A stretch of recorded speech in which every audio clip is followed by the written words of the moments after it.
Hi there, and welcome to Let's Bake and Cook Stuff. I'm Mary, and today I'm making almond butter brickle. And butter brickle is a candy.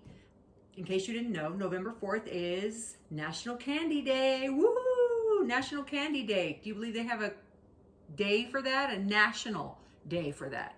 Actually, every day around here is Candy Day. I don't know about your house, but anyway. So it's National Candy Day, November 4th, and it's actually my granddaughter Emma's birthday too. So we're going to be celebrating that as well. And butter brickle is a lot like toffee. If you know what English toffee is, it's like a Heath bar, or English toffee. It's like like a hard candy that's coated in chocolate and nuts. Well, this is the same concept and actually the same ingredients, but you're cooking it to a lower temperature, so it's not as hard. Some people can't eat the toffee because it's hard on their teeth, and this is a little bit easier to eat, and it tastes delicious, and it's in the same genre as butter, toffee, English toffee or butter toffee, whatever you call it. What do you call it? Let me know in the comments below. Do you call it butter toffee? Do you call it English toffee? Some people just call it almond roca because they have the little candies that you can buy that's wrapped up in the gold foil. That's almond roca. It's the same. It's toffee, but this is brickle, so it's not quite as hard as toffee. I hope I've made that clear. Let's get started. I'm putting 1 cup of butter, which is 2 sticks, or 8 ounces of butter, in a heavy bottom saucepan, and I'm going to start it on medium heat. To this, I'm adding 1.5 cups of packed brown sugar. Now this is light brown sugar, but you can use dark brown sugar. To me, those are interchangeable. Dark brown sugar just has a little more molasses in it, so it's got a little more chewier texture if you're using it in cookies, and it has a little deeper, richer flavor. But anyway, so we're going to let this cook medium heat to 280 degrees. We're going to stir it constantly. While this is cooking, I'm going to get my pan prepared. I have a 9x13 glass pan here. I'm just going to spray it with some buttery spray. Feel free to butter it with butter if you'd prefer. Now to this, I'm going to add 1 cup of sliced almonds. Okay, I've sprayed my pan and then sprinkled the almonds in the bottom. These are the sliced almonds. You could probably use slivered almonds if you had those.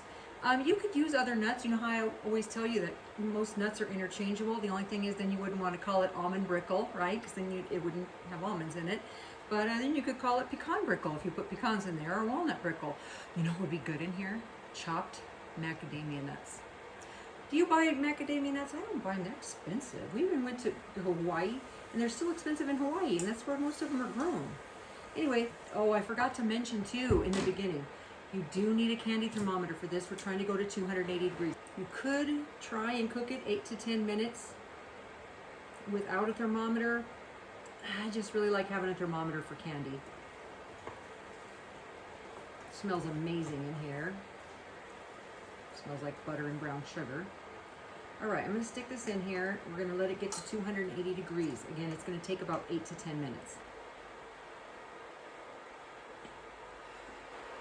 Stirring the candy while it cooks not only helps keep it from scorching, but it also will help dissolve that sugar. You don't want to hurry this. Whenever you're making candy, it is important to follow the directions to the letter, just because if you don't, disaster, it won't turn out. Alrighty.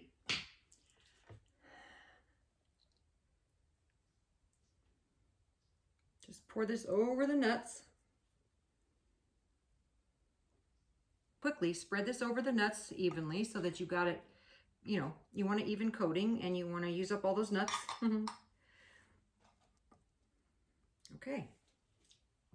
Okay, we're going to let this cool for about 5 minutes, and then we're going to add the chocolate. Just hang in there. All right, it's been about 5 minutes. Now I'm going to sprinkle 1 cup of chocolate chips on here. Now this is, I mixed because I had like a 1/4 of a cup of milk chocolate, and the rest is semi-sweet. But you can do all or both, however you want to do it. Just all semi-sweet or all milk chocolate, or you can mix it like I did, and you can see there's a little bit of difference in the colors. These are going to sit for a couple of minutes, and then we're going to spread the chocolate over the candy, and then we're going to have some delicious almond butter brickle for National Candy Day. All right, you can tell when these are ready to spread because they're going to be all shiny and glistening. You can see there, okay? And then we're just going to spread it over this candy. Nice even layer if you can.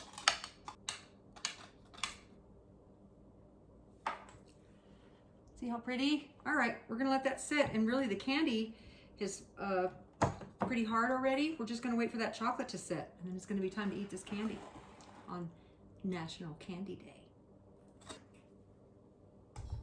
Okay, candy's ready. I put it in the fridge.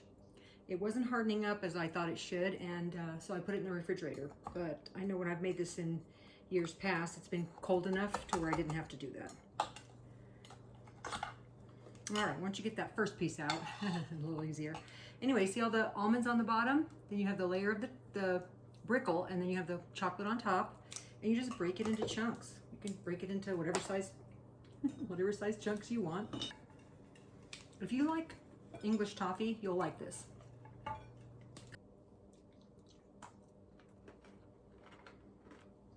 This is amazing. I recommend it.